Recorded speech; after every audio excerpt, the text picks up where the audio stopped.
Legal ball में आप सभी का स्वागत है।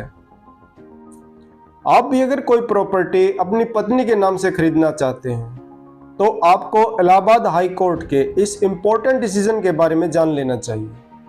अक्सर यह देखा जाता है कि पति अपनी पत्नी अपने घर परिवार के फ्यूचर को इंश्योर करने के लिए या फिर स्टाम्प ड्यूटी कॉस्ट बचाने के लिए प्रॉपर्टी पत्नी के नाम से परचेज कर लेता है।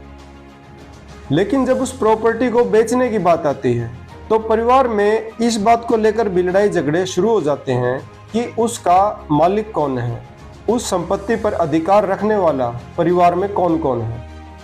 हाल ही में इलाहाबाद हाई कोर्ट ने ऐसे ही मामले में एक इम्पोर्टेंट डिसीजन देते हुए स्पष्ट कर दिया कि property purchased by Hindu husband in name of his home maker wife can be presumed to be a property of family. पत्नी के नाम पर खरीदी गई संपत्ति पर घर परिवार के सभी सदस्यों का अधिकार माना जाएगा। अगर कोई शख्स अपनी पत्नी के नाम पर प्रॉपर्टी परचेज कर रजिस्ट्री करवाता है तो उस प्रॉपर्टी में परिवारजनों की भी हिस्सेदारी रहेगी। और अगर महिला यह साबित कर देती है कि वह प्रॉपर्टी उसने अपनी अर्निंग से खरीदी है तब उस प्रॉपर्टी पर परिजनों का अधिकार नहीं माना जाएगा।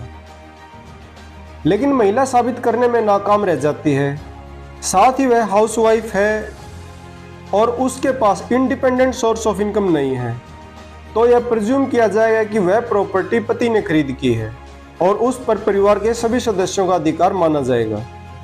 जिस केस में यह डिसीजन दिया गया है वह केस टाइटल स्क्रीन पर है।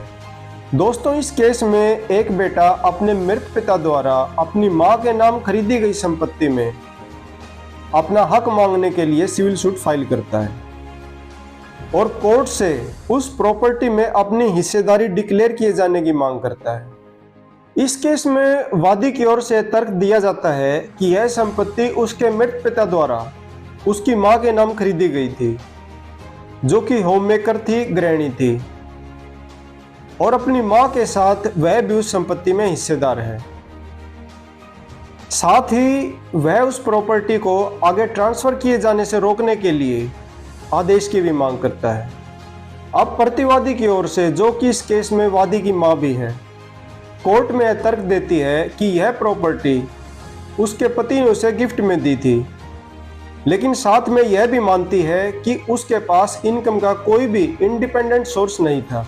अब ट्रायल कोर्ट वादी के तर्क को खारिज करते हुए इंटरिम इंजंक्शन देने से मना कर देता है, जिसके खिलाफ वादी इलाहाबाद हाई कोर्ट का दरवाजा खटखटाता है।